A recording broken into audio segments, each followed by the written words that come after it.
Welcome, everybody. It's time for another Get Off My Lawn podcast. My name is John Anderson. I will be your host for the evening, as always, because it's me. I'm the only one that does this. So I missed you guys last week. My sinus infection had moved down into my chest, and I just had a whole from here to here was just all gunk, and I couldn't talk. And if I did try to talk, then my throat would get all tickly, and I'd start to cough, and it was just not a good thing. So I appreciate everybody who just that hung tight, waited for this week. It's going to be a cool show for those of you that are out there. I do know that I know when Sandhill's Sweetheart was looking for the feed that she had to go hunt for it. So YouTube and Facebook both like to kind of shadow ban this. Although Facebook's getting better. It's been over a year now since I was in Facebook jail. And I think that some of the pressure is lifting, honestly. But I see some comments coming in, so I know that you YouTube viewers are getting the notification that we're live. So welcome to that. Real quick here, let's do this. And get this on the screen. So if you are out there, make sure that you're putting those comments in the chat so that we know you are there. If you're not commenting, we cannot see you. If you are over there on Rumble, I can still see you. I just can't put your comments on screen. But if you're on YouTube or on Facebook, then I can put your comments right on screen. If you're still talking about what we are talking about, or you have questions that are pertinent, we'll get those up on the screen and address those as time allows here. So make sure you do that. And of course, make sure you like, share, and subscribe to whichever platform you are watching, or if you're catching this later on the audio only version, make sure you subscribe there as well on that platform. All right, couple other announcements, of course, that we like to always announce. We are a proud part of the Sandhills Defense, the Self-Defense Radio Network. You can go over to sdrn.us and check out this and all kinds of other cool shows. At least one of which are the host or co-host is going to be on the show tonight with us. So that'll be kind of cool. So go check those out. Very proud to be listed on that list of great shows. We are sponsored, as always, by Sandhills Defense, which is my firearms training company here in Northeast Nebraska. If you'd like to get more information, go to sandhillsdefense.com, or you can call or text 402-851-0726.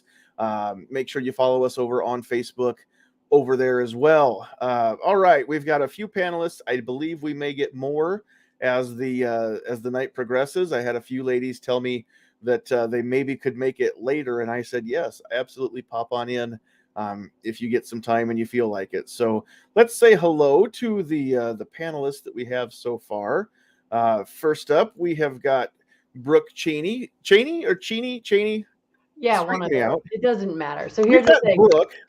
When I married Great. into it, it was like we could have Shanae if we want to go French, Ooh, let's do that. Cheney, or we can do the presidential thing and go Cheney. So, we got options. Right. Either way, as long as not you're picky. here, that's all I care about. Thanks for joining us tonight. You're welcome. We've also got Cheryl Todd, who is the co-host of, I'm going to do this right, Gun Freedom Radio. Beautiful. Perfect.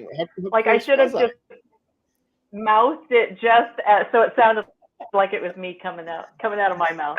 Yeah, you would not want my voice coming out of your face. That would not be right in any way, shape, or form. Very glad that you are here with us as well tonight. No, you were. I think you just froze there. Oh, you're back. Okay. Am I frozen? All right. And then last but certainly not least, joining us, we have Holly Sullivan, who is president of Connecticut Citizens Defense League. Is that right? I get the initials twisted in my mind sometimes. So we've got two New Englanders. And then Cheryl, are you home right now? Are you down in the Arizona place? And then, of course, I am home west of Phoenix. So people basically say I'm in East LA. So I'm like that far west of Phoenix. West Phoenix, East LA. I got you. That works. Yeah. Makes sense. All right. Holly, very glad to have you along with us as well. So over there in that Connecticut area. So, all right, cool. One more announcement here before we get rolling. Just I've got a comment on Rumble. Rumble should be working. Anybody who's trying on Rumble, just refresh. It should be there. But for this show, the views and opinions expressed on this podcast belong to the individual expressing them, do not reflect the views of any of our sponsors or any of the other panelists. We're not offering any legal advice, no medical advice. We're not doctors. We're not lawyers. And I tell you what, I am not a biologist, but I am 99% certain that that these three panelists are ladies. So that's what really matters. That's what my mama told me. So yeah, right? We're gonna go with that. Oh man, this could, the topic that we're gonna broach tonight, it could, and I want to be very careful that it doesn't devolve into something that I don't want it to turn into. That we're not going to talk about. I shouldn't even say we're not. We might. We'll see what happens. But I understand that it can be a delicate subject, and I'm not always the most delicate person. Always focus on the outcome you want. Don't pay any attention to the one that you don't. When driving race cars, you look at the road, not at the wall. So just focus on what you want, and it'll work out. It's true. That's true. So there we go. All right. So I see so many places, television ads, and just what's going on in the news and what's going on across social media. And here's what I want to talk about tonight. And I'll tell you viewers the same thing I just told these ladies how this happened. So last week was going to be the other side of this coin before I got sick. And then it worked out that this way we can at least be chivalrous. We can let the ladies go first. But originally, last week's topic was going to be about how society needs men to step up and be men and be manly men, and what it means to be a man in today's society, and how masculinity is still necessary to the society. And so then I thought, hey, if we're going to do that, we need to get a panel of ladies for the week after to talk about how femininity is still essential as well. And so that's where tonight's topic comes from. And we'll talk with the guys next week. We'll see who's going to still be able to make it to the next show. But we'll talk with these ladies, and like I said, there may be a few others that pop in before we finish up here tonight. But I want to I'll give you all a chance individually, and then we may just make this a round table discussion. If it's just going to be the four of us, we don't need quite as much structure to make sure everybody gets a chance to talk. But although my wife did tell me earlier, with all these ladies, you're not going to get a word in edgewise, and I said, yeah, it's going to be an easy night for the host. So Holly, since we'll start with you, since you were the last one to get introduced, you'll get the first one that gets to talk. Just, I want to know real quick your personal opinion, your views on just what it means to be a woman in today's world, because I have no idea. I obviously am not a woman. I know that it is in the business sense. I mean, it's still very much a man's world, but also I invited a list of ladies who have been quite successful in what I think is still a man's world, and you can give your opinion on that. And I also just want to know your value on femininity in society today, and how much value you place on that, how necessary you think it is. So I'll let you start it off. Yeah, that's a lot. Okay, so so starting with, let's talk about professionally. I've never felt like I've been held back professionally because I'm female. And quite frankly, when you actually look at opportunities out there for scholarships and advancing education and things like that, there's quite a lot out there for women. So it's almost interesting to me when people talk about it being a man's world, because if you realistically look at some of the structures that are out there to allow people to move forward, many of them do benefit women. I have a master's degree. I have a degree in business, and I've been in my field for 16 years. I have to keep my certifications up and continuing education. At no point in time did I ever felt like I was being held back because I was female. When I was in college, I made my income on the side running auto parts for CarQuest. I hauled mufflers and rotors and drove a pickup truck, and I loved it. But that being said, I still prefer to be a feminine female. There's all sorts out there, and to each their own. But this is who I'm meant to be, and I live in the skin that I live in, and I'm very comfortable there. And that's kind of an interesting thing, particularly in 2A, because I think there's a lot of women that kind of go a little tactical, which is fine if that's what they're comfortable in. It's not for me, because I work in a business environment. My everyday carry is for my body and the type of clothing that I'm wearing in a business environment. So that's a big question, John. What else did I miss in there? There's a lot going on. Sure. No, just your value, the value that you place on femininity, just as a trait in society, and how whether or not you think it's that important in these days that women remain feminine. Well, I think that they should be who they are. If that's how they're comfortable, then that's awesome. I think there's nothing wrong with being a tomboy. I think there's nothing wrong with being somewhere in between.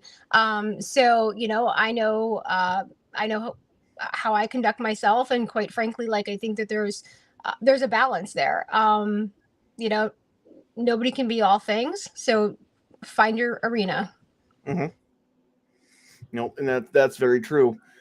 All right, Cheryl, we'll go over and let you have a crack at the same stuff. So just your experience, as far as the business world has been, and then just your value on femininity in culture today. Absolutely. And Holly, that was phenomenal. Say never to follow a better speaker, and yet here I go. So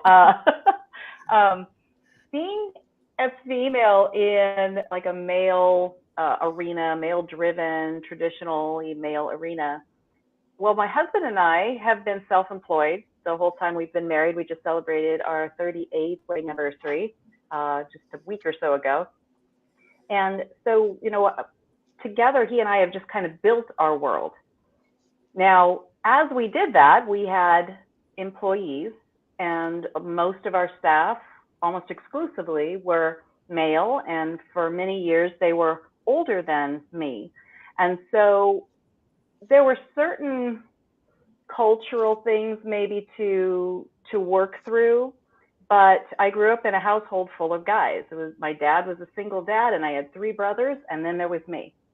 And I was never treated special. There was never a tiara in the house. I was not treated with kid gloves. I was treated just like the rest of them.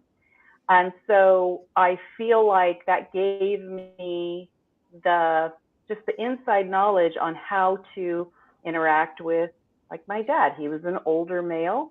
He gave my brothers more freedoms and liberties than I had, but it wasn't because I was under his thumb. It was because he was considering my safety and my development as a young woman, and my reputation and these kinds of things. Now I'm like, so why don't you care about Ronnie's reputation? I don't know, but that's a different story for a different day. But I really have always had the attitude of, I don't know, I'm sure there were obstacles in my way. I'm sure there were times that maybe I could have done something easier or faster if I was a dude rather than a woman.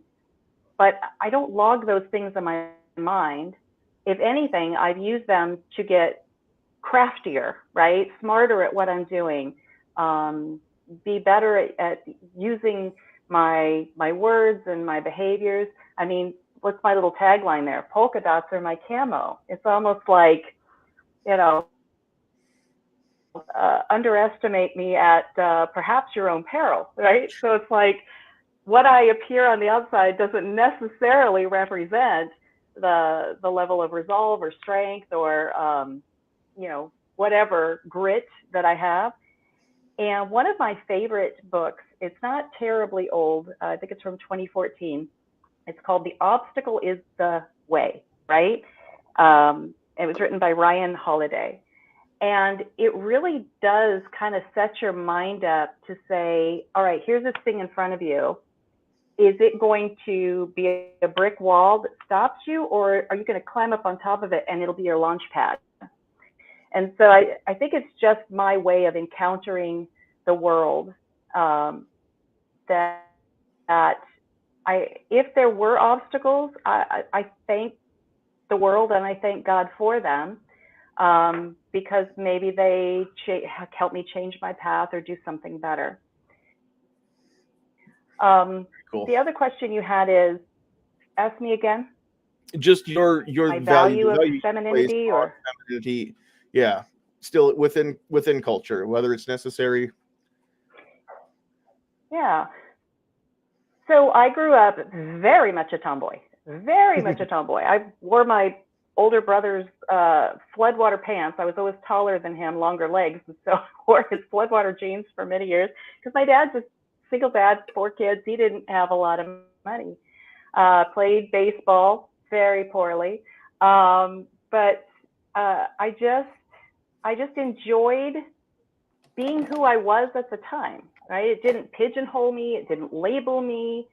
And so it truly wasn't until I had a daughter. My daughter, Cassie, came out of the womb in sparkles. I'm telling you, the girl is as girly as the day is long. And so that's when I really started enjoying, you know, playing into the feminine side of myself. In high school, I won a contest. It's not a beauty contest. Trust me on this. It was, you know, I sang, and so I call it a talent contest. But it was the whole thing with the sash, and that's when I got my tiara. Nice. So, you know, I understood how to be feminine, but it wasn't until Cassie came along that I really just fully unpacked it and enjoy it in the way that I do. And what I think more than, you know, whether it's feminine or whether it's the word woman or whatever, is that I enjoy being ladylike. And so even when I was a tomboy, I think I was probably ladylike. And what does that mean? It means I'm polite, right? I think of others. I try to be helpful, not a doormat. And sometimes those things get mixed up. But right. Just enjoyed having good manners. And I had some good, strong role models around me that were male and female for those kinds of things. So I hope that answers kind of where we were going. Sure.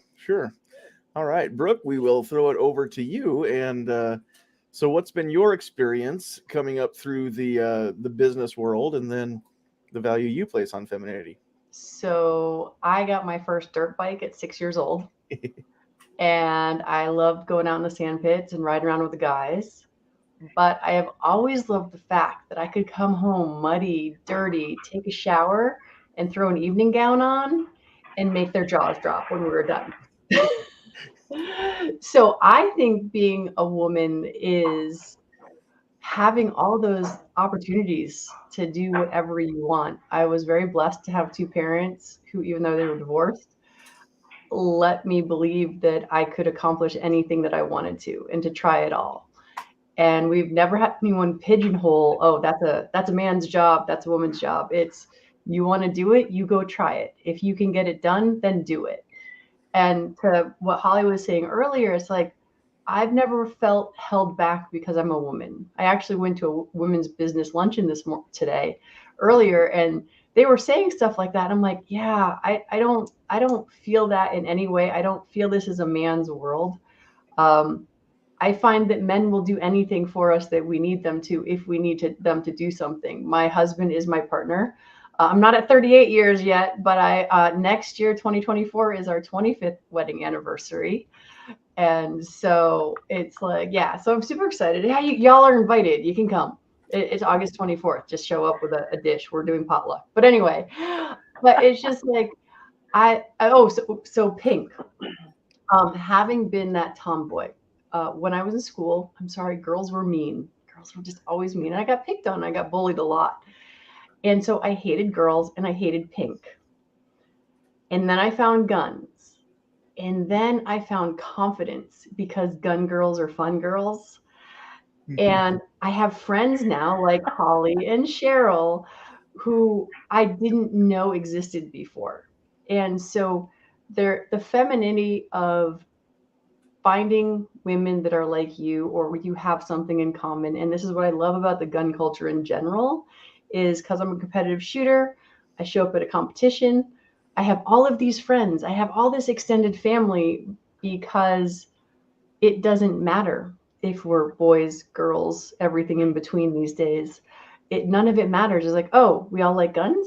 We have something in common. We have confidence because we have that ability to go from the unknown to the known. Because at my school, one of my taglines on my cards is "From clueless to confident," because that was me.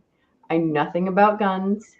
I learned about them. I'm like, oh, this is my Wonder Woman moment. I can do this. Oh wait, see, I even have Wonder Woman Ducky, because because I just love that confidence. And so it's definitely, I'm not helpless because I'm a female. Are there things that I am better at than my husband? Yeah. Are there things my husband is better at than me? Uh-huh. But are there things that Cheryl is better at than I am? Yep. Are there things I can do that yes. So Sure. I think somewhere in our society we've got lost that all of us are supposed to be exactly equal and do all the same stuff. And I'm like, no, I would never want to do everything that Holly does. She's like, I always introduce people to Holly. I'm like, she's Wonder Woman, by the way, because I always wonder how she gets it all done. So, but yeah, so to me, the feminism stuff, it's like, and what Holly said before too, because I wrote down, I actually have a poster or something. Someone gave me a thing that says, be yourself, because everyone else is taken. And so it's like, be comfortable in your skin, like she was saying as well. So see, Cheryl, we can follow people who are better than us. We just keep quoting them. It works great. So That's good. I'm going to remember that life tip right there. So, but there, yeah, exactly. Especially in our line of work, right? It's like, oh yeah. The secret to having a podcast, you don't have to be a good host as long as you can just get good guests. There you go. So that kind of leads into another question that I want to bring up, and I'm not going to keep just calling on people in order. So let's just make this a conversation. So we're all sitting, at a table together, drinking a coffee or whatnot. So you had mentioned a little bit ago, Brooke, about the equality, and now I just want to share my opinion.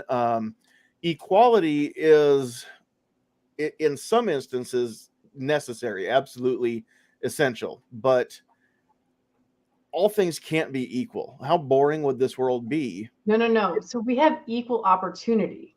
Right. Like, you and I can try to do the same job. And that's exactly, one of us is better at it than the other, chances are. And that's one of the things that I want to just kind of explore a little bit. Again, get your opinions on the topic, because we hear about that all the time, about the gender pay gap and the differences in women aren't considered to be equals and all that. But again, if everybody had the same goal, I guess, then we could judge everybody equally. But in my opinion, Cheryl doesn't want to end up at the end of her life at the end of the same road that I'm on, that you are on, that Holly's on, and vice versa. And so we're all on our own road, our own journey, and sometimes, yes, we have traveling companions on this adventure called life. But ultimately, there are things that I would like to accomplish with that little space in between the dates on my tombstone, and so those are going to be different than anybody else's. And I like what you said. Yeah, everybody gets an equal opportunity, and that's what this country was founded on. It's just been so twisted, and it's become. And again, there are so many third rails, that people are just afraid to touch, right? If we start talking about racial equality or even gender equality or things like that. But again, if we don't talk about some of this stuff, then the other side's still going to. The people that are going to try to tell you that you're a victim just because you were born with 2X chromosomes, that you don't have opportunities, they're not going to shut up. I think that we owe it to the world to not hide from some of these topics, which is why I wanted to do this tonight. So I don't think that women and men are equal. Not in every way. In some ways, yeah. I mean, what you can accomplish can be just as great or greater than any man, and that's obvious.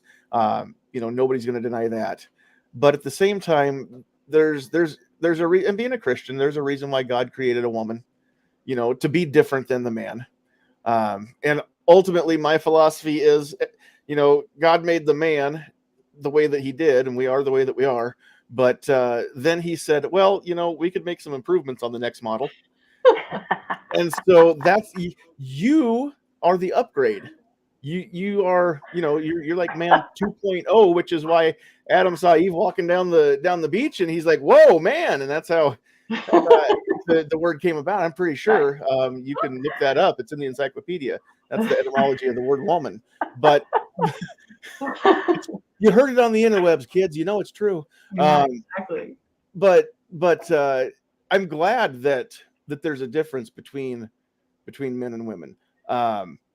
And so that's one of the things, again, I just wanted to kind of throw out there for a discussion topic with the three of you is, the ways that the things that you can accomplish, but still be who you are and not be the same as me, not be the same as your respective husbands or the other men that in your workplace or in your lives. So, I mean, you guys have anything else you want to add to that fact or that idea? Yeah, I mean, I think there's no doubt that biologically we're absolutely different, and I think that's, procreation wouldn't be possible. I mean, that's how our species is sustained. But that being said, obviously males have biologically, they're more muscular, they have more upper body strength in particular, which in shooting sports is absolutely relative. And women tend to be nurturers and things like that, but that's not always the case, but it's just often the case. And quite frankly, there's certainly some feminists out there that have made things really challenging, particularly for my generation. The generation of women that came before me, there were certainly some that were just fighting for equality, and then there were certainly others who were fighting to be put above or to prove that they could be all things, and they're not. I'm a single mom. I've been a single mom for a very long time, and when you get into having to juggle it all, the harsh reality is that there are things that are hard, right? Like a tree comes down in the middle of the night during a storm, it's a lot harder for me, right? And whereas some other people might have an extra hand, and you kind of start to recognize those biological differences. Just because we can do it all doesn't mean we want to do it all, right? And we appreciate what men are capable of, but maybe I'll make something creative and I'm like, I can never do that. It's just balance, and it's okay to acknowledge and recognize that. I'm sorry, my kid's letting the dog out right now. Perfect timing. So at any rate, yeah, I'll let that go to somebody else because it just got really loud here. The multitasker. Right, that happens. So yeah, I mean, it's definitely, I don't know. I'm glad we're not all the same. I don't remember if this was when we were alive still, but it'd be so boring. I think maybe that was what you said, Cheryl, is like if we were all the same, we wouldn't need it. But we are social creatures. It's like I grew up with two divorced parents. My dad tried that twice, and it was one of those things where it's just like I still had two parents though, but we had juggling, and I lived in a family though because my mom lived with my grandma, so I lived with a couple of uncles and that sort of thing. And so with my living with my grandfather, my two uncles, my mom, it's like I didn't have a bunch of brothers around. I do have a brother, but he's a half brother. But anyway, I got to see my grandmother, who's very demure. You'd love her, Cheryl. Pink lace and all of that sort of thing. But just like what a classical lady would be like, you know, dainty and sweet and calm and that sort of thing. And just seeing the feminine touch of her rose perfume and hand soap versus my grandfather, who was this old rough German who yeah, just it's you need to have the yin and yang of our world. You need to have that balance of rough and tumble and soft and sweet. And I think the joy that I find being a woman is that I get to be all of that.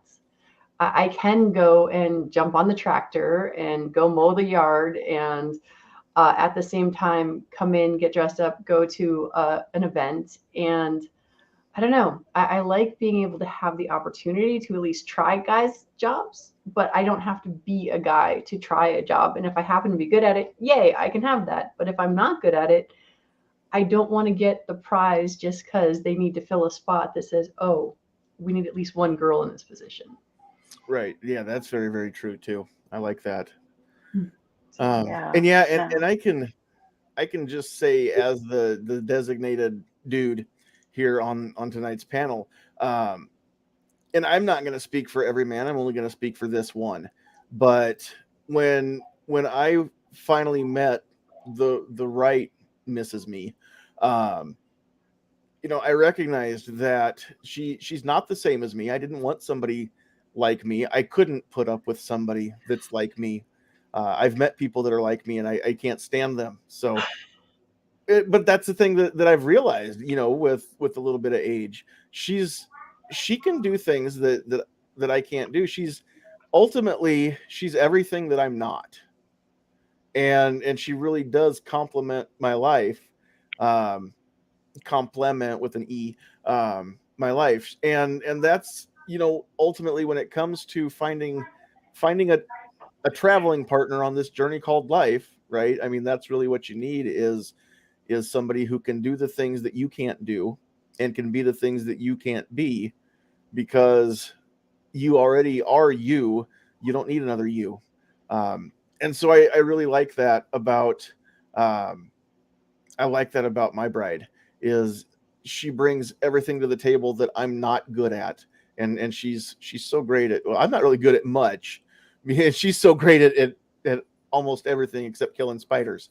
And so if it wasn't for reaching stuff in the top shelf of the cabinet and killing spiders, she really wouldn't even have a reason to keep me around, I don't think. So I can make her laugh. That's my redeeming value right there. I can make her laugh. But ultimately, yeah, that's really what it comes down to, is just we shouldn't all be the same. I'm so glad that there are people who are who they are. And just within our own community of, you know, Second Amendment advocacy, which is where most of my online friends are part of that circle.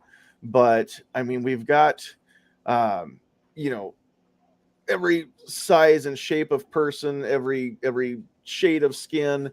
You know, we are diverse without having to go out and check off boxes, right? It's not like we said, well, you know, the Second Amendment community doesn't have enough black people, so we need to go out and recruit some black people, right? No, we just said, hey, welcome to the group. We don't care what you look like, and you know, we've got folks that are black, and they just happen. Is there a chance we could? It's a dog toy. Remove that from the dog. Nope, she has not touched that toy in months. Now that she's found out it makes noise tonight live, that's when she needs to squeak it. I think they're conspiring, John, because that actually was like literally the dogs did not need to go out for hours until 4 minutes ago. And yeah. That's probably, she's tapped into the puppy network, and they're all. Oh, wait, the more important bit, Cheryl, did your lawn people leave yet? I think so. I couldn't believe that. They never come this late in the day. Right before we went live. I heard that familiar rumble outside, and I was like, oh no, please let it be the neighbor's yard. But no, it was us. So I want to weigh in on all of this and Yes, say, I think just kind of, launch off of what you guys have already said. And in our world, Danny and I, my husband Danny and I, we've always looked at our life like a pie chart, right? So it's not like, I am demeaned because I don't do these things, or it's not like I'm putting upon him because he does those things. We just kind of acted out of our areas of natural strength. And that has worked for us. And the only time things really get uncomfortable is if we both try to play in the same slice of the pie, and then we have our ideas about how that piece of the pie should go. But that really, it doesn't happen that often. And, we just kind of can figure out, well, no, this really is something that you would be better at, or you try it for a while, and then if it's not going great, use me as your backup. So it really hasn't necessarily been, well, you're the chick, so obviously you're gonna do these things. Go do the laundry and the dishes and make me a sandwich. Right, exactly. I mean, it's just, I'm better at making sandwiches. I mean, that is just an undisputed fact. So I don't want him making my sandwiches. I would prefer to be the one that puts lots of peanut butter and lots of jelly, right? I don't want this thin layer of nothing. That would be his idea of a peanut butter and jelly sandwich. So, I'm just better at certain things. But I could never in a gajillion years do the things that he is amazing at. He has an encyclopedic knowledge of guns and coins, and he's great at just tinkering with things and fixing them. And I wouldn't even enjoy those things. Like, no, thank you. It's just not what I want to spend my time doing. I love reading and studying and interacting with people and, just different things that are important in how we've built our lives. Like with our businesses, I was always like the HR side. It's just where my brain works. Sure. He didn't want to, and so therefore I had to. And so, he is a very strong personality, and I love that. I find that over the years, I have always gravitated towards people with very strong personalities, because that gives me freedom to be strong and loud and big and all the things that I am when I want to be. So that I think it's just, it's wonderful. It really is to have the differences, because it is a compliment. I think too often we say, well, if it's different, then there must be something bad about it. And instead of just understanding there's that, who was it? John said the yin and the yang. There's that compliment. I couldn't do all of the things that I do, wear all the hats that I wear, travel all the places that I go, if he wasn't fully engaged in living out his gifts and his talents.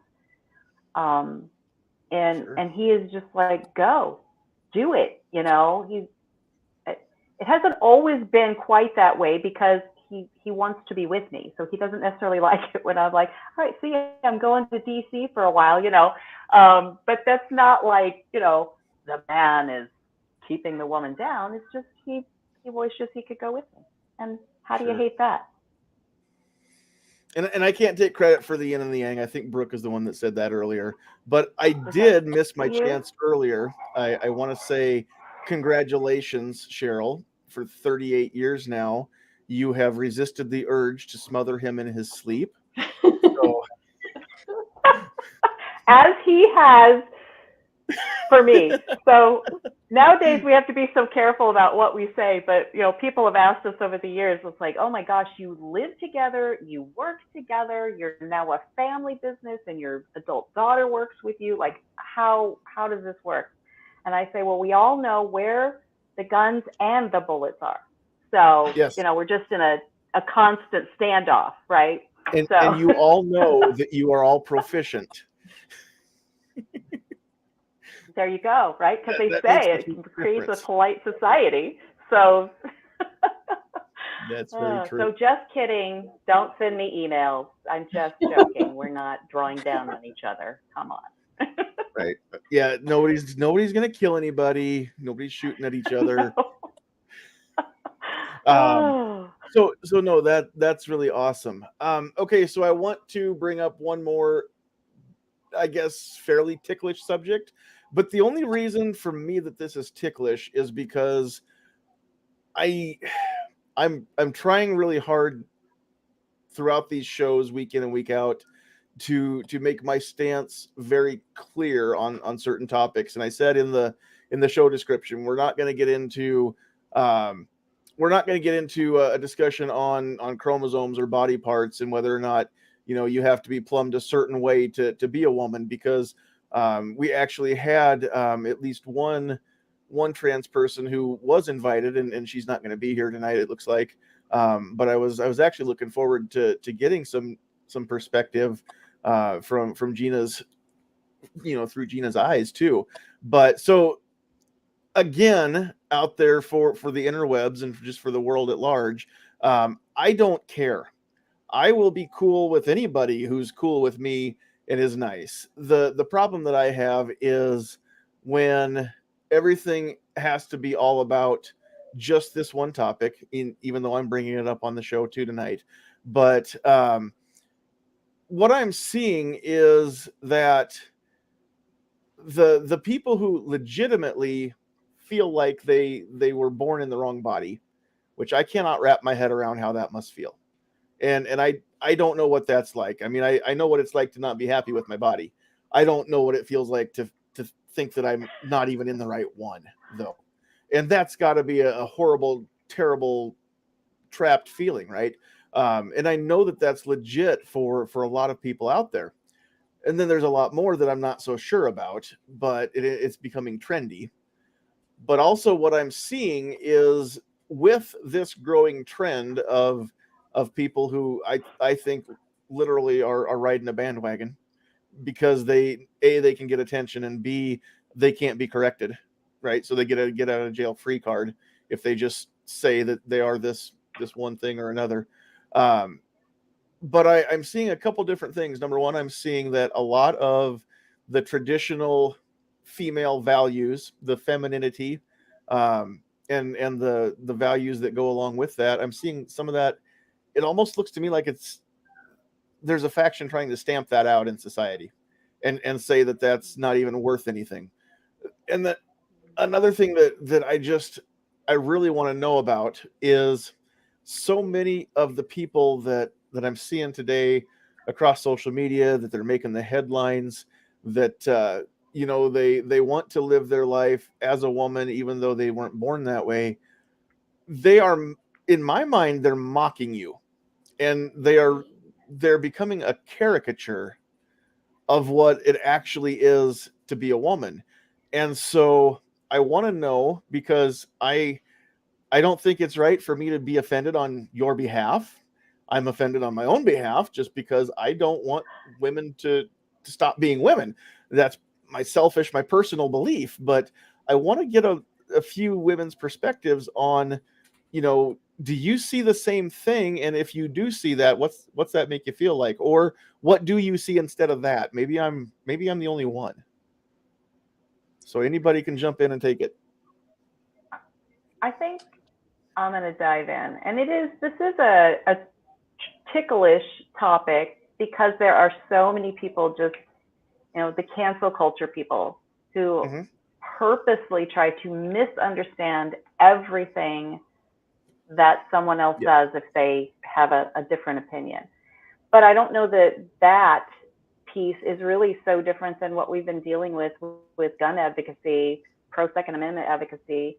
There are people out there that will twist your words no matter what you say. So this is just a different topic. But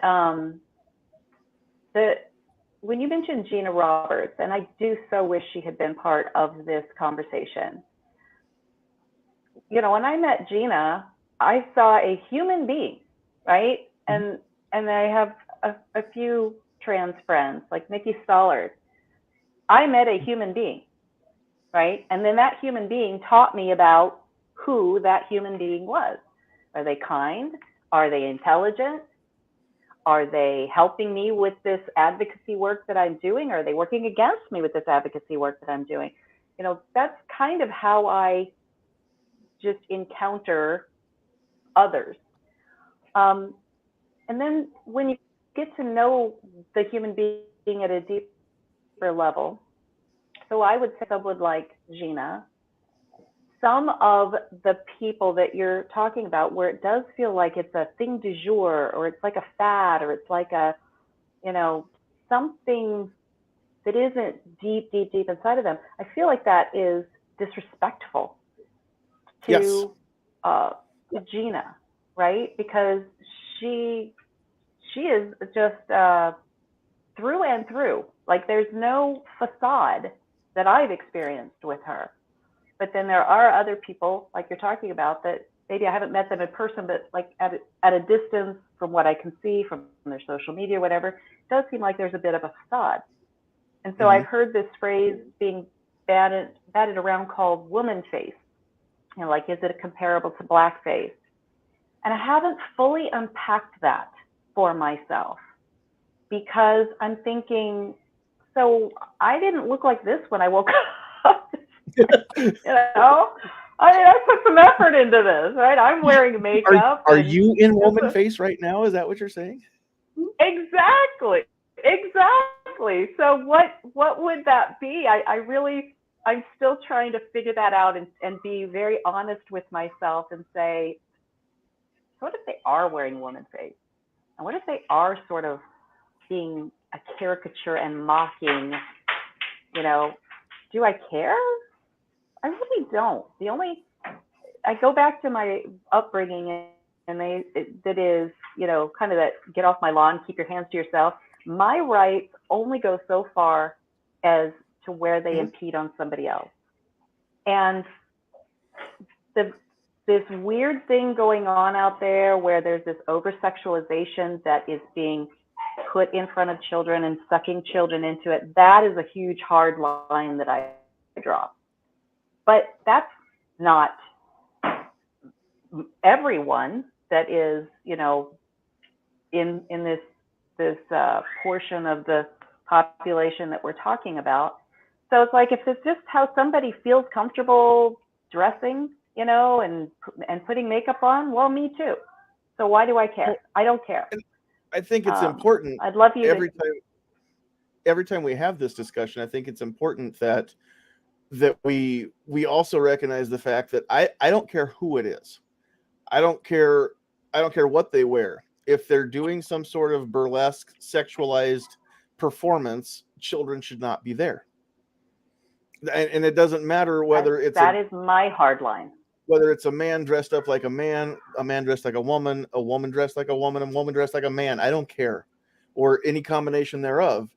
Right. Sexuality and children need to be separated. Yes. And that is, I think that message gets lost. And again, people will twist the words to be offended about the part that they want to be offended about, because again, being offended is also trendy. But it really goes back to, like earlier we were discussing Gina, and I don't know Gina. I haven't met Gina. And the only interaction we've had is in the chat group where I sent the invites out. I would love to get to know Gina because again, I have so many questions. The thing that I do know about Gina is she's real. And it goes Yeah. back to what Holly said about be who you are. And Yeah. Gina knows who she is. I think Right. finally now. And I don't think it was always that way, but I think she is learning who she is, and she's being who she is. And she's genuine. And I respect the hell out of that. That's just exactly what I want people to be. That's where I have a problem, is the people that want me, you know, they insist that I go along with their fantasy, and they're not based in reality. The people that are based in reality, again, I don't care who they are, I can deal with them. The people that are Yeah. based in, you know, hey, I'm not going to admit that the emperor's clothes look really nice because he's not wearing any. And that's ultimately what it comes to, is we have got to stop.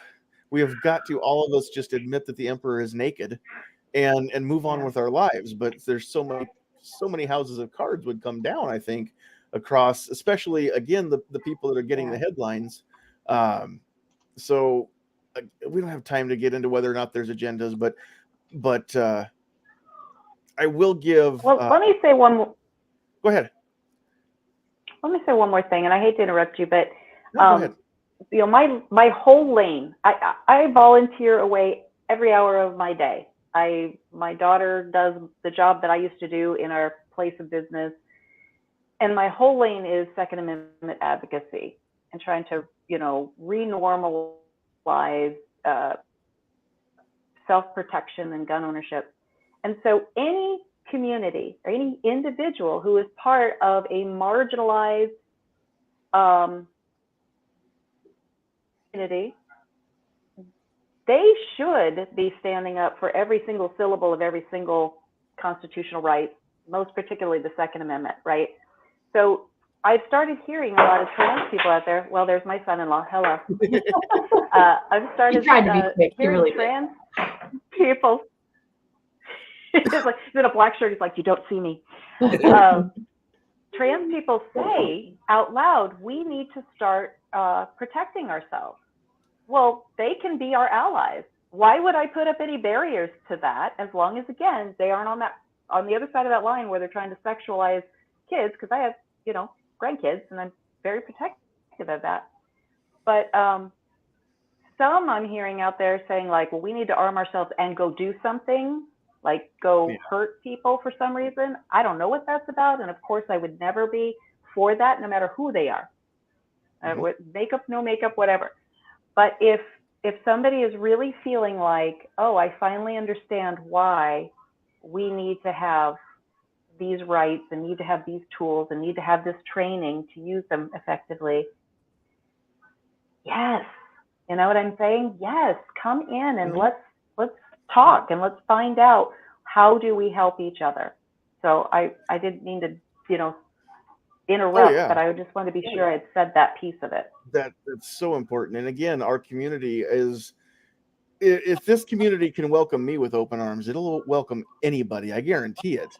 But again, I mean, we've seen people of, you know, different ethnic backgrounds, different races, that again, they had to come out within their own communities as a gun owner, which shouldn't be that way, you know, or different religions. I mean, you know, I think of, there's eerily similar stories between Yehuda Reamer and Chris Chang, of having to come out within their own families and communities and say, look, I own guns, and I'm not sorry. Right. I mean, that wasn't, you know, Chris coming out as gay wasn't a big deal. Coming out as a gun owner, now, you know, we're clutching our pearls. Right. And it's tragic, but I mean, at least there are folks in every community that recognize that they're in charge of their own safety. So I like that part. Holly and Brooke, I'll give you a chance again, to either one of you that wants to sound off just a little bit about whether or not you're seeing a caricature made today, you know, with some of these folks, or if I'm just all wet and maybe it's not as big a deal as I'm worried it's going to be. So yeah, I mean, I'll chime in a little bit, and you know, you know, I don't want to overspeak with Gina. Like, Gina's probably one of the most real human beings that I know, and this is a person that has truly been like she's like a big sister to me, right? She's like a caretaker to me. And this is this is a long time friendship. And I don't want to in any way, shape, or form, I would never want to put words in her mouth, or like I don't want to in any way come across as speaking on her behalf or on the behalf of anybody else like her. What I do worry about is when folks say things that are outrageous, that could instill irrational behaviors from other people, right? So like Right. when we come out and we start talking about things that we know are biologically impossible, and the other side, and and folks consider like, are these people crazy? It creates more tension, and my fear is that creates a more dangerous environment for people, like the people that we love very much, because people within their own community are making them look more extreme. You know what I mean? My experience has been that by and large, these are people that just want to live their lives, and they want to live their lives comfortably. They're not looking to make a spectacle, but there are people there that are out there right now that are trying to make a spectacle, because it brings in, let's be honest, likes, money, attention, all of those things, advertising. I mean, there's a whole market for it right now, but to the detriment of their own community, because not everybody has interactions the way that we have. We're very blessed to have Gina, not just as part of the DC project, but as a friend. I mean, Gina is, I can't tell you how many times she's been my designated driver. She's my girl. Like, she's been my roommate. I've shared hotel rooms with her. Like, I love this human being. And I would be, if somebody was creating a spectacle on behalf of a group that I identified with, and it was causing this uproar, I wouldn't be comfortable with it. And so I think there is a degree of appropriation, with, I hate that, but I do worry about the long-term impacts, because I think it goes deeper than that. I think that there is some harm being done to the people who just want to live their life, as they feel comfortable. And I think that these are also folks who, very much don't want to be different, than us, and shouldn't be different than us. So kind of leave it at that. There are people amongst us that are just amongst us, and it doesn't have anything to do with anything other than the fact that they're smart, incredibly bright, engineers that understand things that I don't understand, and contribute something to our efforts, and dialogue, and also friendship, and being really good human beings. So I worry about the divide that is being created within that community, that is potentially harmful to the folks who have worked really hard to just establish themselves and their ability to live their lives freely. Well, and I think you just hit the nail right on the head with my fear too, that the divide that may happen within select groups, I'm also seeing it start to happen at large across our country. And it's very much becoming, and again, I know that the most of the country is the silent majority, right? So we only see the ones that make the noise, whether it's social media, the news, or whatever. And just like, just like with gun owners, or anti-gunners, I mean, we all know what it feels like to be lumped in with everybody else. But again, I'm seeing a growing, I want to call it a blight of, if you are not with me, then you're against me. And if you're against me, you hate me. And if you hate me, then you're probably going to be violent to me, in which case I'm justified in a preemptive violent strike because of all this other stuff. And that is one of my biggest fears, is that our country, we as a society, I don't think any of the four of us, but I mean the proverbial we are allowing ourselves to become so polarized over stupid non-issues that I don't think if we go too far down this road, we can't go back. We can never come back together over what really does matter. And that's, I think, what frightens me for my nation, because I don't want to see this union split. there are parts that I would just as soon not have to deal with, but I'm also realistic enough to realize that if we didn't have the other side of the discussion, then it would be dangerous as well, right? We need people to keep us in check. I mean, we don't want the pendulum to swing too far either direction. We want to stay kind of in the middle for the safety and I think the welfare of all of us. But that's what worries me, I think, the most is just it's another way that as a people we can be divided. And we all know what happens when people become divided, that then we fall, right? So and I don't want to see that happen. And I don't want to see the best country on the planet go down the toilet just because people forgot how to agree to disagree on some issues and still agree on others. And just because I say one thing doesn't mean that I hate you. And even if I say that there's something that you're doing that I don't approve of, that doesn't mean I don't love you. There are so many things where, you know, I'm not a fan of people that smoke either, but I'm sure not going to kick somebody out of my life because of it.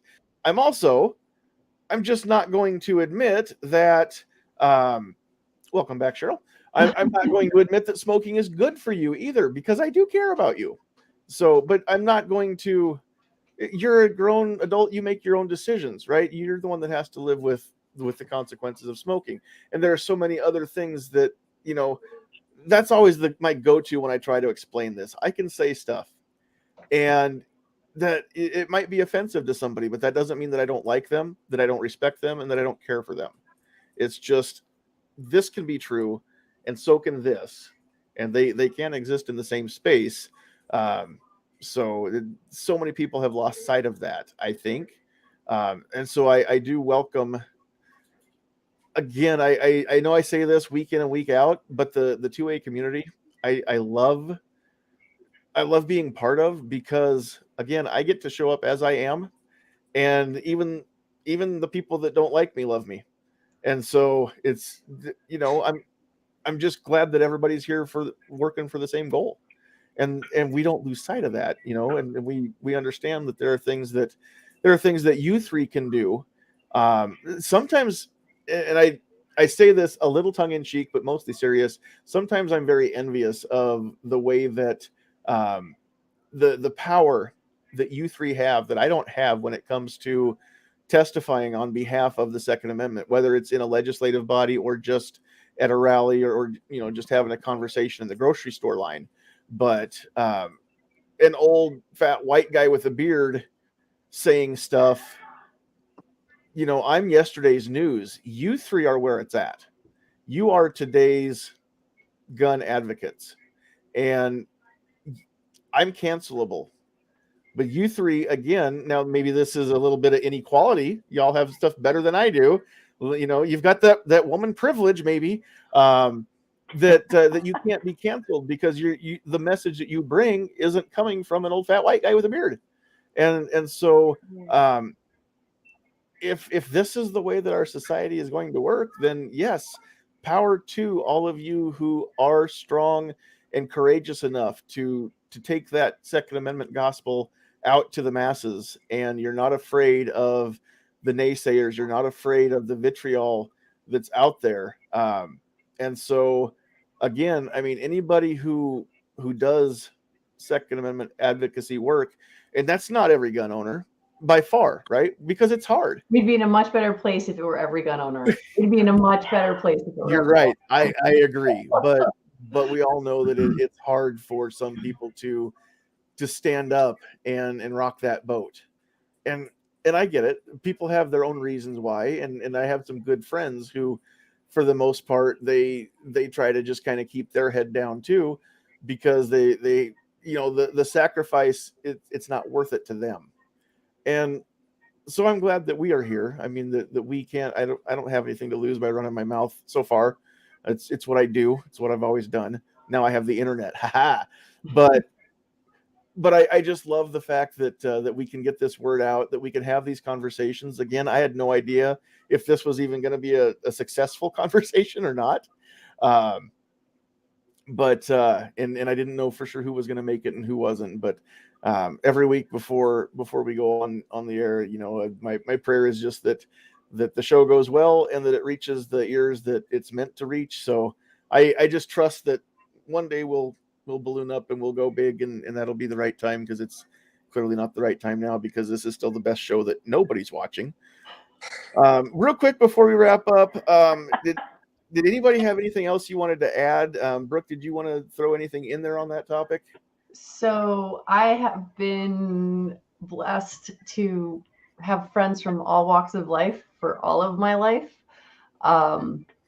I've known very affluent people. I've known very poor people. I have known all manner of folks from all over the world, and none of it matters.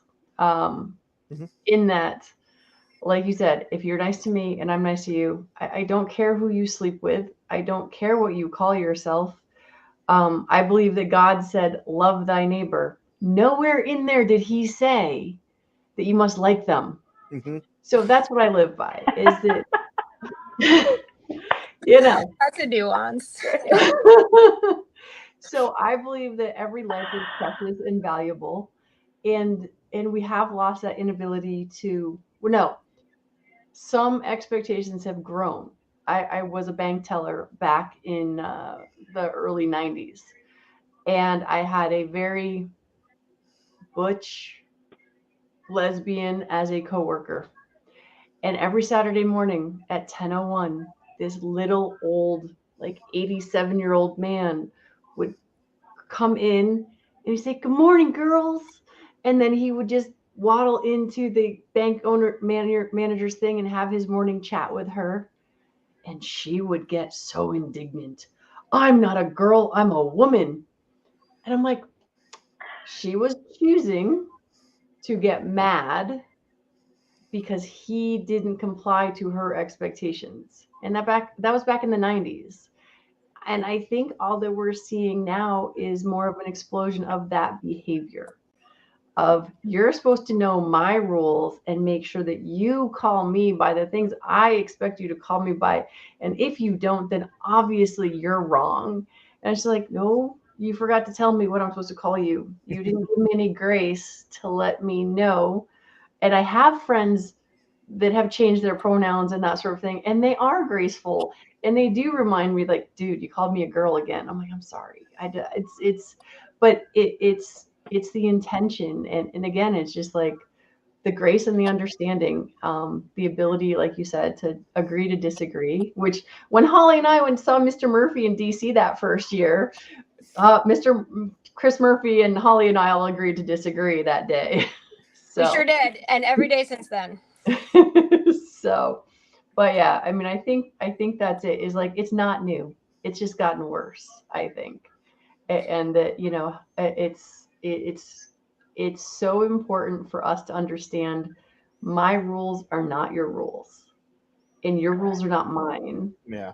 And if you truly want to have a relationship with me, or if we're gonna be friends, I need to know if I do something. And I think we've lost that ability to say, hey, did you know that, you know, if you wear pink on my show, I'm going to be all offended because I hate pink, because you didn't tell me that before I came on, right, John? So I didn't know. I'm actually not offended by girls wearing pink or guys wearing pink. Yeah. Yeah. No, pink is a very bother. manly color. If you're masculine, yeah. Anyway, but it's like we have this crazy idea that someone should be able to know what our rules are.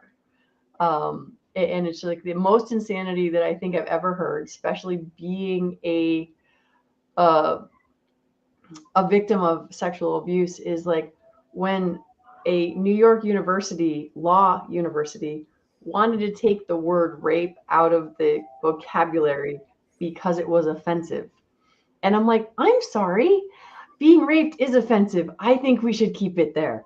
So, but that's my rules. That is not everybody else's rules. But right. It's just that cancel culture of, oh, I don't like how this makes me feel, so therefore we can't have it. I'm like, no, we need to do things that are hard in order to make life better. And if everything were easy and soft and fluffy all the time, none of us would need to be strong, and none of us would be strong. Well, and tragically, so many people in the 2A advocacy world have become 2A advocates because they've had some sort of tragedy in their life too, right? That's had to make them strong or make you strong. But yeah, and I think you're right, and I think that another thing that we're seeing, it's selfishness.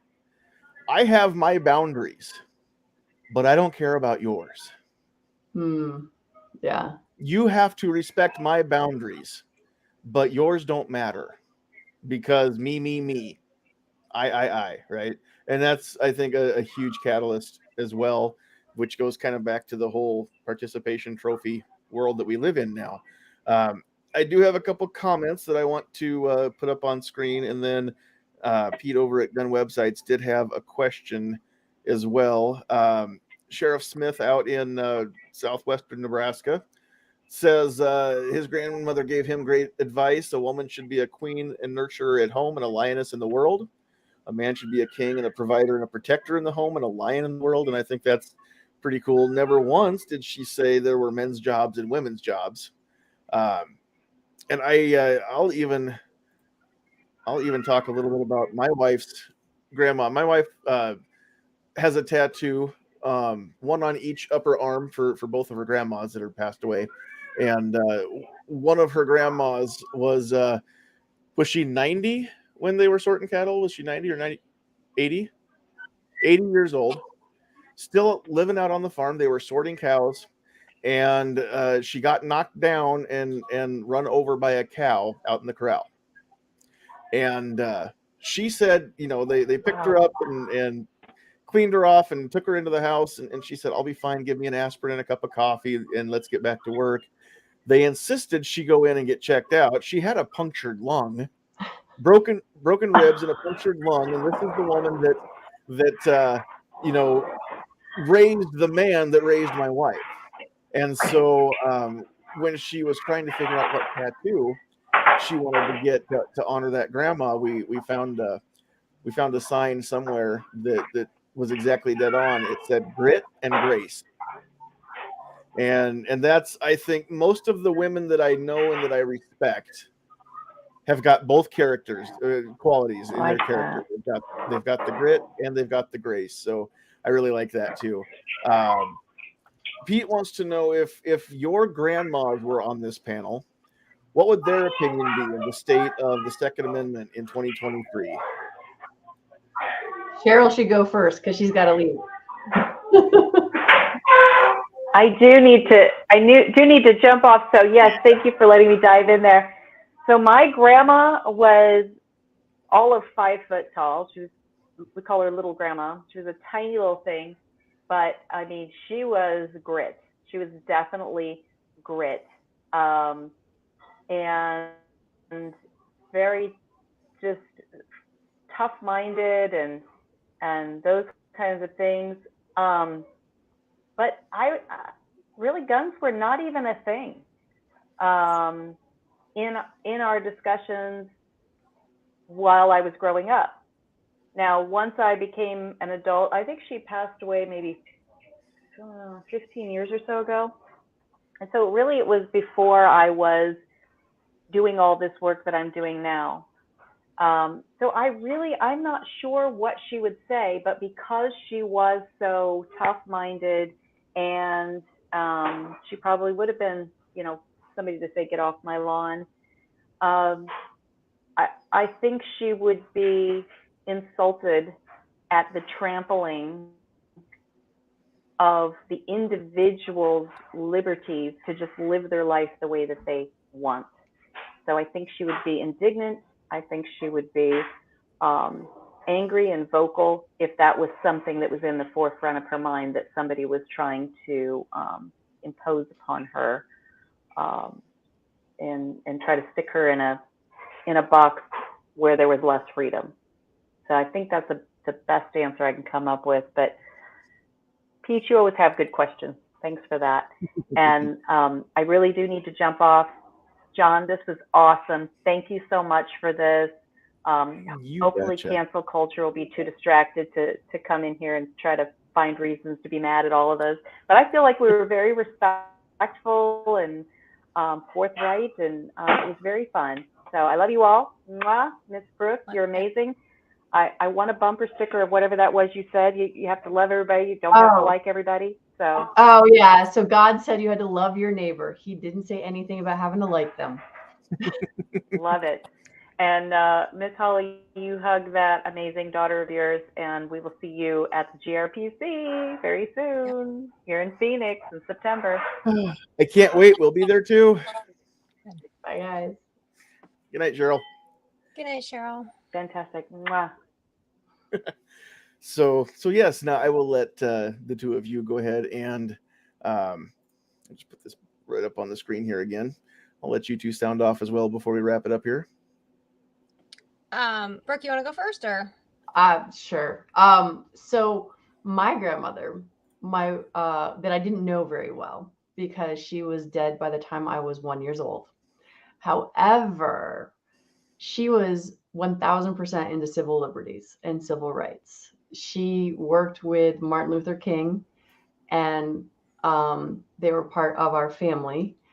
And she helped him go over to India to study with Gandhi, to learn all of the stuff that he did.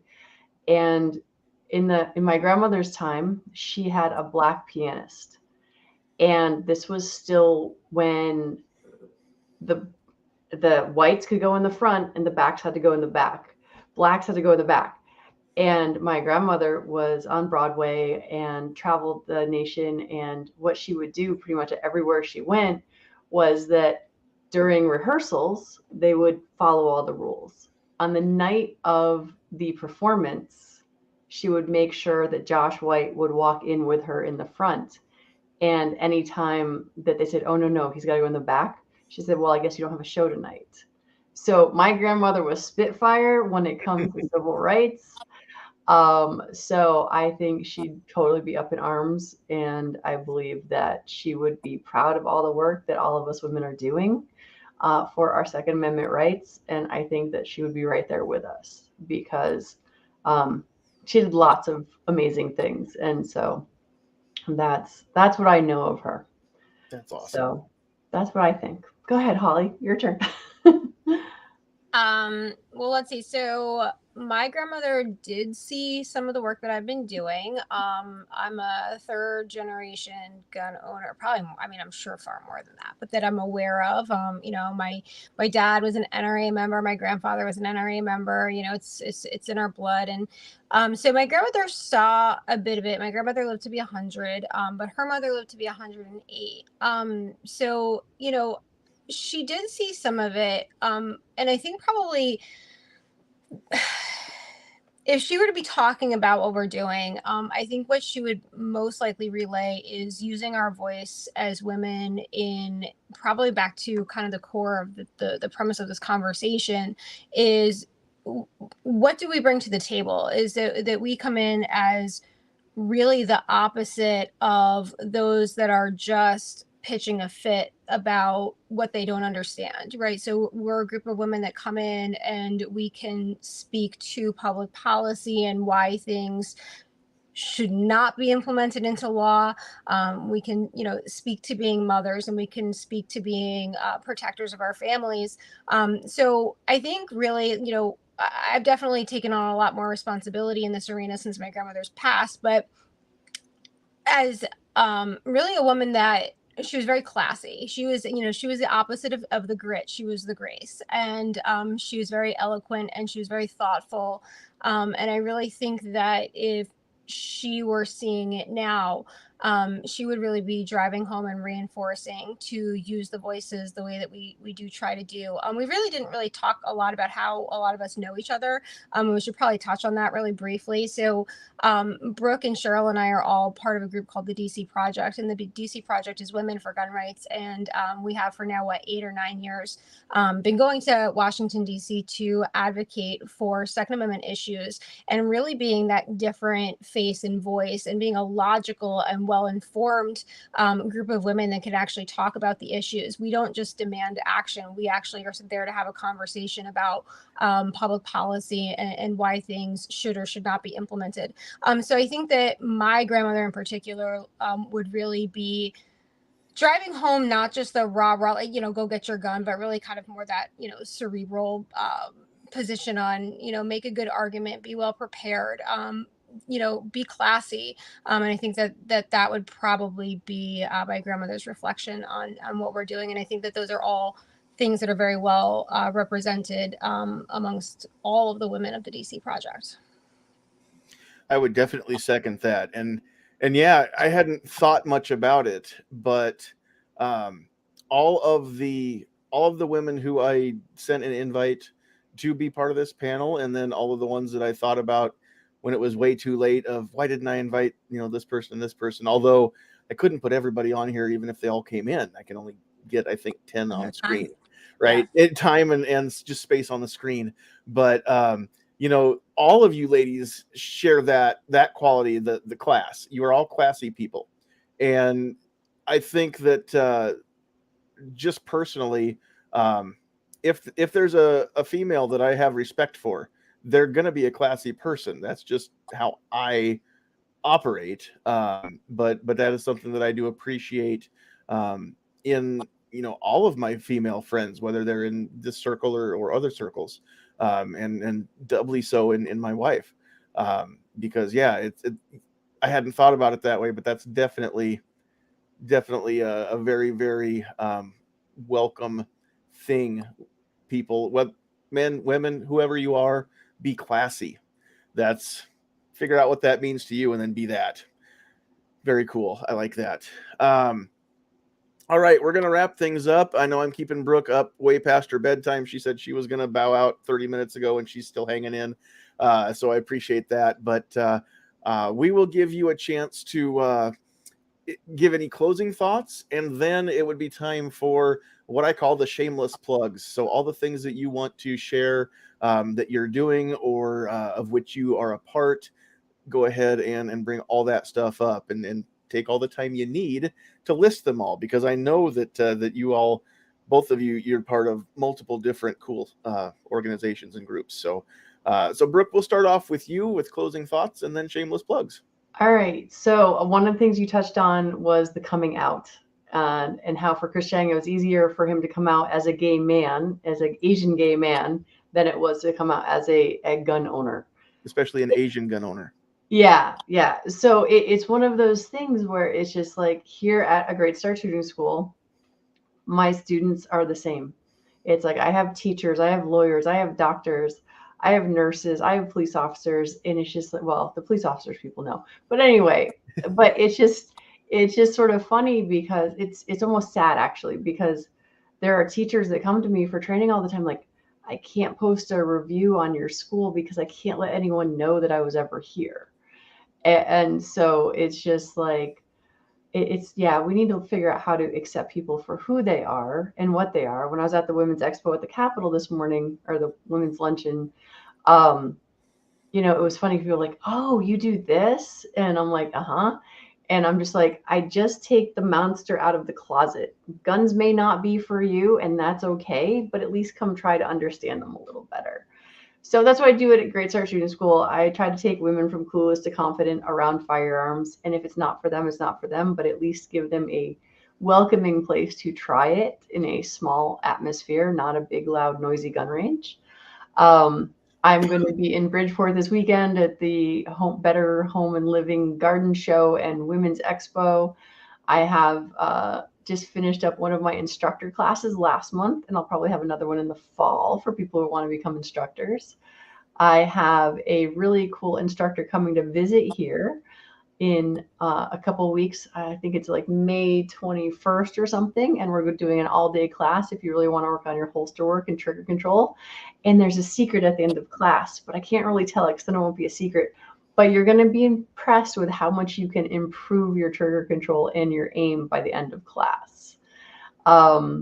I just became a USCCA instructor as well. I just got a new ability to teach Massachusetts permit classes as well.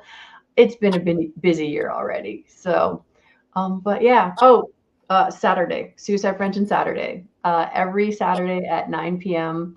Eastern, I do a short little 15 or 20 minute conversation if I'm not interviewing someone about suicide prevention, because 2 out of every 3 gun deaths that people talk about in the CDC are actually suicides. And we need to talk about mental health, because mental health is how we help prevent suicides. And funny, I've been studying it for a while.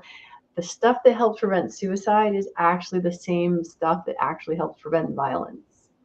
So that's everything I can think of off the top of my head. I hope that's enough. Holly, go ahead. Oh, geez.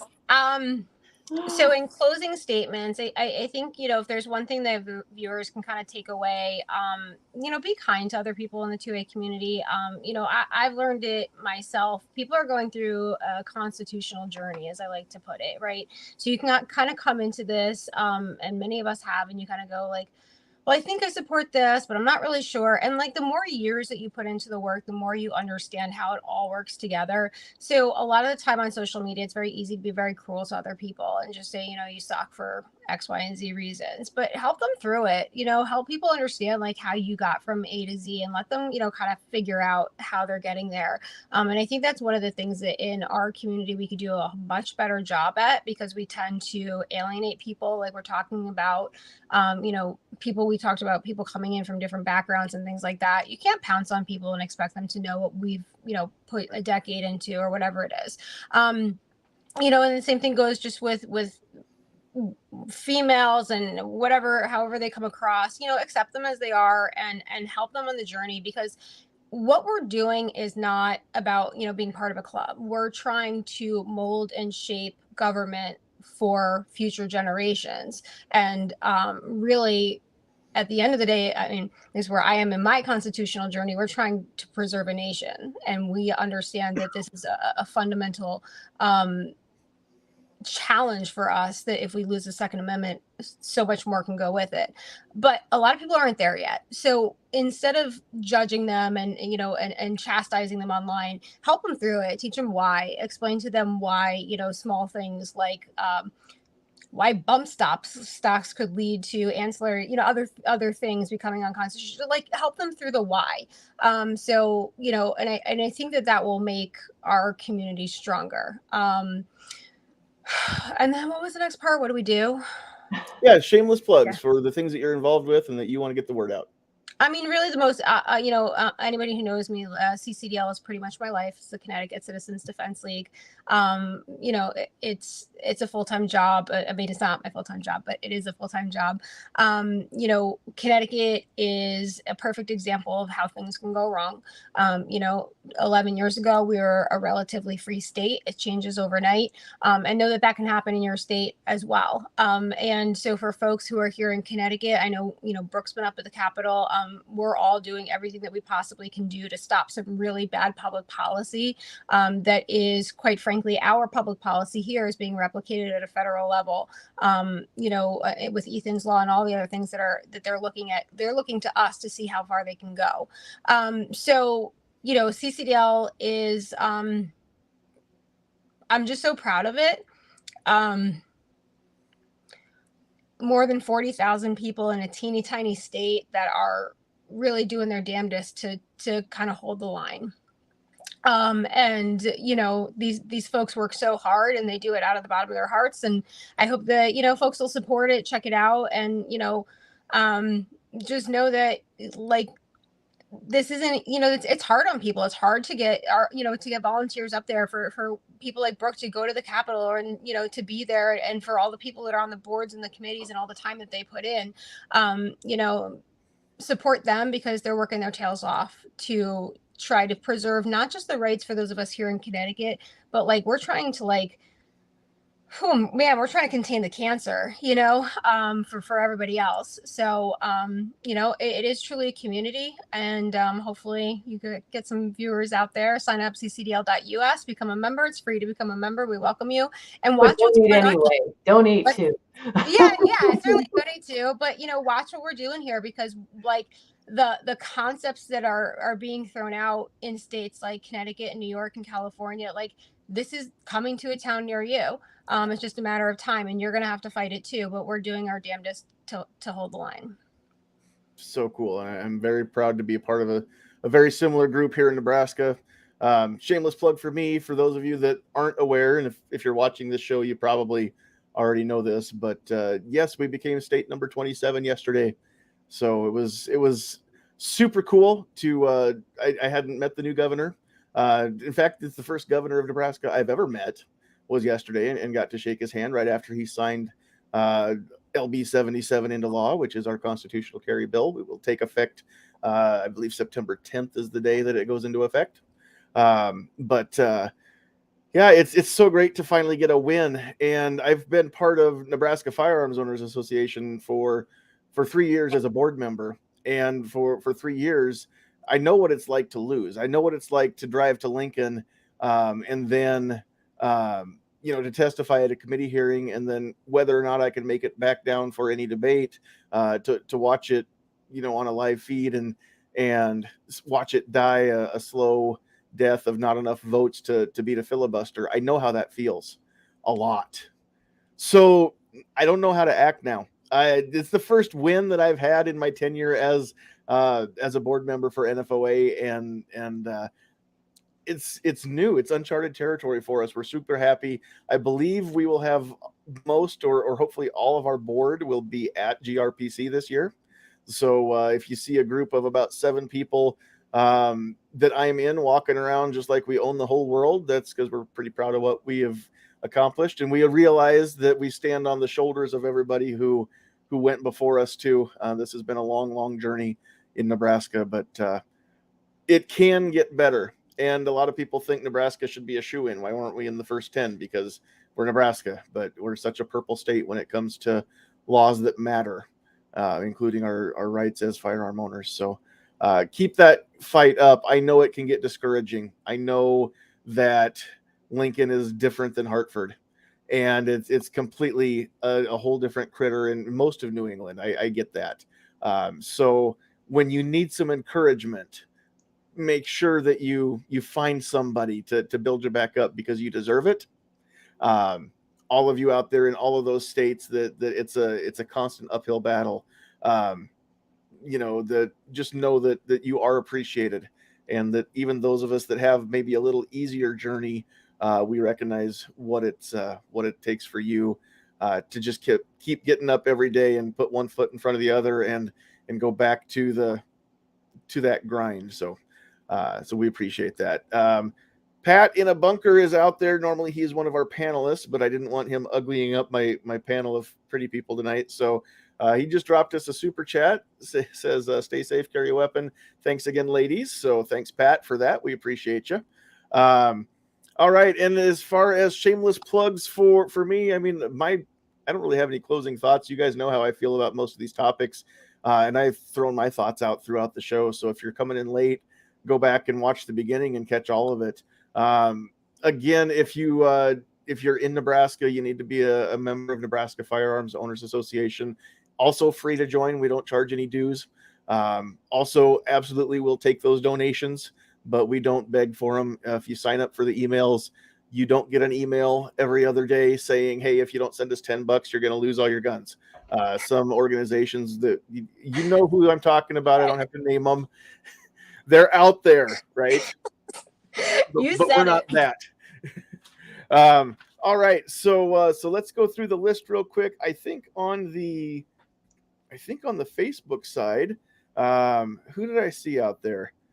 I gotta scroll back up. Brooke was out there on the Facebook side. Michael was out there. There weren't very many people on the Facebook side. Jeff is on Rumble, was the only one I saw. And then on YouTube, we had Agorizer, we had DJ Play Nice, we had Clinton Smith, Pat in the Bunker, Brooke is out there, Jeff was there as well, G-Webs, Krabby Turtle, Richard Hirsch, Patriot in the Dark, M. Gabriel, Gunpowder Beauty, Ozzy Osbourne, Woods, Worthwhile Fun, and Sam of Anarchy. So again, and Vanessa Kitty's out there as well. So thank you for the comments. Thank you for the questions. Keeping it real out there. Be who you are. And I think that's the best advice we can close on right there. So on behalf of Cheryl and Holly and Brooke, Sandhill Sweetheart, and myself, we love you. God bless you. Thanks for joining us. Catch us next week for the men's chat. But for now, you know what you got to do. Get off my lawn.